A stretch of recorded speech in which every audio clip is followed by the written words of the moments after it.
Could you share a little bit more about how perspective is just in general in life is influential, but also on these emotional topics? The important thing to realize is that we have the ability to take a massive step back. And the brain is taking in roughly 11 million bits of information per second.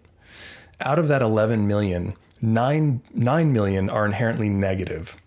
And this is because of our brain's evolved negativity bias, right? Like if we have memories from the past, the brain is going to selectively reinforce the pathways that are negative because it wants to teach us things or help us remember things that are potentially dangerous. Even if they're not dangerous, keep us away from those. Exactly. Right. Yeah. So it like fires those circuits again to remind us, hey, don't go there, because the last time you did, even if it was when you were 6 years old, it led to this feeling of discomfort or feeling of danger, whether real or perceived. And most of the time it's perceived in this day and age.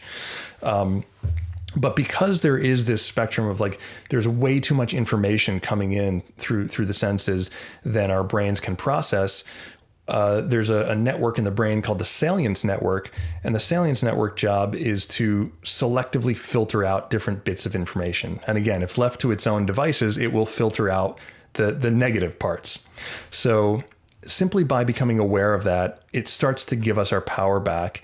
And then by enacting things like those steps I shared before, you can actually start to switch and retrain that negativity bias into something like a positivity bias. So this is not groundless positive thinking. To your point, it's more putting the entire scene up on the wall and saying, okay, I've been focusing here.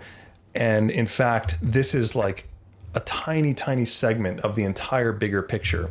And I can just as easily withdraw my attention from the thing that's causing me this feeling of agitation and place it on something that makes me feel better, which is also and equally as true.